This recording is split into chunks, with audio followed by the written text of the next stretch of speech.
What happened to ECC RAM? A decade or two ago I could buy ECC, error correction code, RAM for PCs I assembled. ECC RAM provided SecDead, I guess from bit flips caused by ionizing radiation. I don't know what else could cause transient bit errors to pop up in RAM or I/O buses. I haven't seen ECC RAM offered for PCs for years now. Why is that?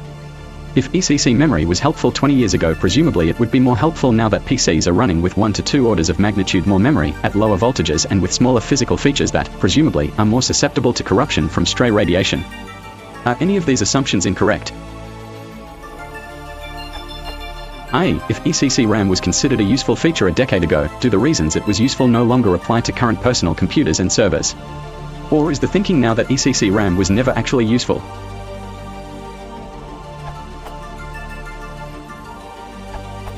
+15 years ago Intel decided ECC RAM support was not of value in consumer machines. In other words, Intel decided 15+ years ago that consumer machines don't need it. Thus the market doesn't support it outside of server hardware. Thus end consumers are paying the price. This January 2021 article in Extreme Tech provides a fairly solid summary of what happened. Linus Torvalds blames Intel for killing ECC RAM in consumer systems. There was a time when you could buy ECC support on mainstream chipsets, but Intel phased out that capability on non-Xeon platforms a number of years ago. The 975X may have been the last consumer Intel platform to support it, and that family launched 15 years ago. The Xeon 3450 chipset was cross-compatible with certain high-end CPUs in the Nehalem family, but that's still a Xeon chipset, not a mainstream part. As a result, support for ECC in consumer products, and the availability of ECC RAM for consumer products, both fell off a cliff. Since the article quotes Linus Torvalds, here is his specific complaint. The memory manufacturers claim it's because of economics and lower power. And they are lying bastards. Let me once again point to Rohammer about how those problems have existed for several generations already, but these F***ers happily sold broken hardware to consumers and claimed it was an attack, when it always was. We're cutting corners. The issue here is Linux is getting blamed for kernel errors, but Linus Torvalds believes the root cause are hardware issues that can be traced to the prevalence of non-ECC RAM in machines nowadays. But that is a tangent. What it comes down to is PC manufacturers cutting corners. Classic manufacturing issue. And nowadays where PC hardware is considered pretty disposable, there might be some rationale here. RAM starts to get flaky, just toss the machine, and buy a new one. The truth is the market is filled with non-techs and non-PC builders, so hey, it stinks but it is what it is.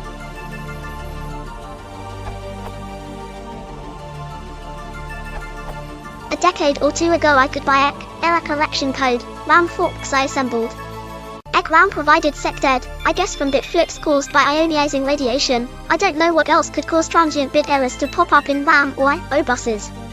There are 3 general causes of bit errors, the first 2 of which are single event upsets. Radiation, primarily free neutrons. This particular phenomenon is dependent on a number of things such as the neutron cross-section of the particular device. It may seem counterintuitive, but the newer much smaller geometries have a lower probability of an upset due to neutrons because they have been designed to be less susceptible. See the Xilinx link, from below.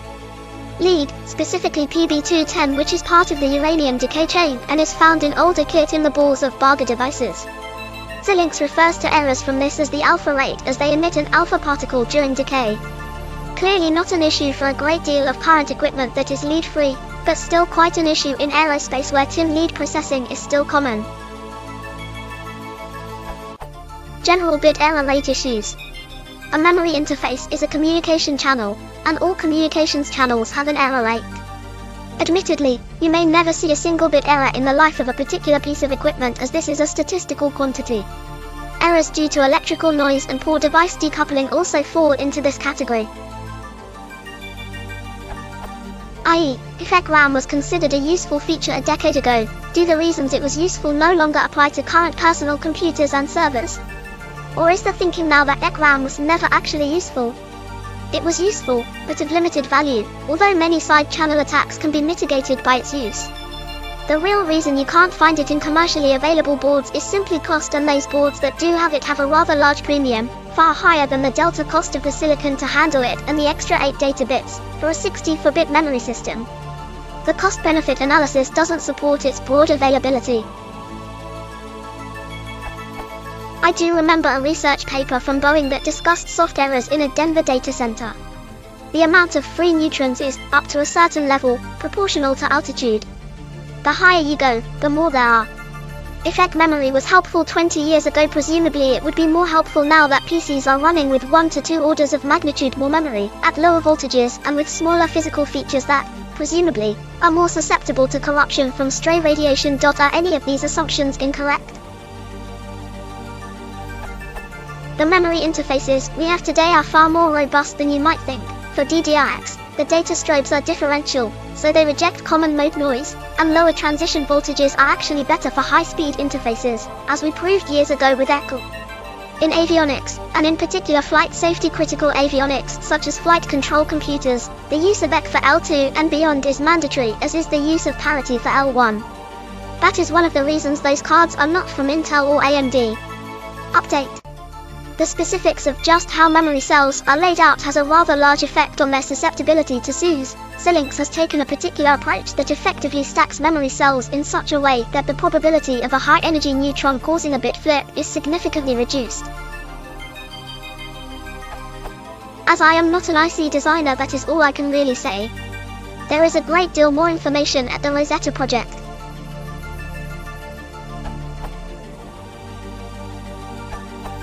I agree with the answer provided by @Giacomo 1968 as far as history goes. The current state, however, is changing. AMD has recently started to support ECC memory in their current desktop CPU line for the AM4 socket. ECC is not disabled. It works, but not validated for our consumer client platform. Source: Reddit. That said, the motherboard also needs to support this. Some consumer boards do, some don't.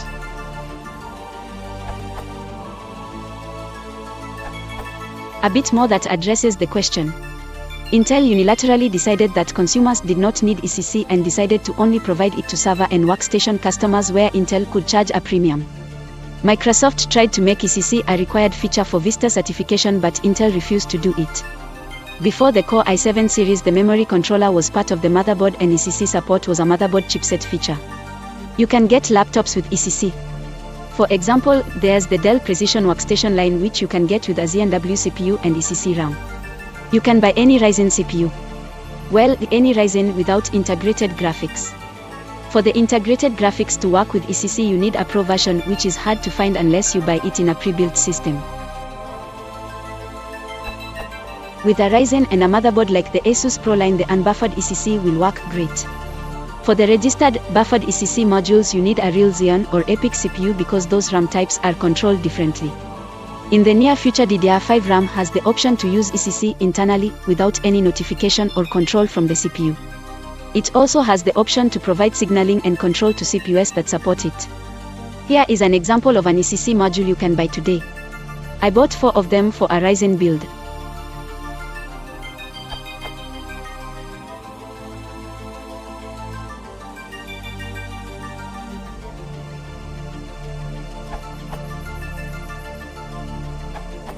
This is a reflection of consumer software quality, among other factors. ECC RAM only really helps if the error rate from sporadic bit flips is the dominant cause of failures. If you run high reliability software which never crashes on its own, eliminating the few remaining sources of errors actually improves the MTBF of the system. If you run software which is produced in a rush because of the winner takes it all economics, it will have plenty of failure sources besides RAM errors.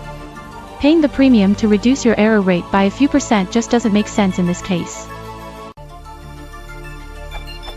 And then comes the positive feedback typical for goods with high fixed costs. Higher prices means less demand, which in turn means even higher prices. I don't think Intel is to blame here. They didn't stop supporting ECC in consumer chips because they hate technology. They did so because they earn more money selling cheaper non-ECC chips. Notably, in the world of industrial microcontrollers, controllers which run software designed according to functional safety standards, ECC RAM is widely used today.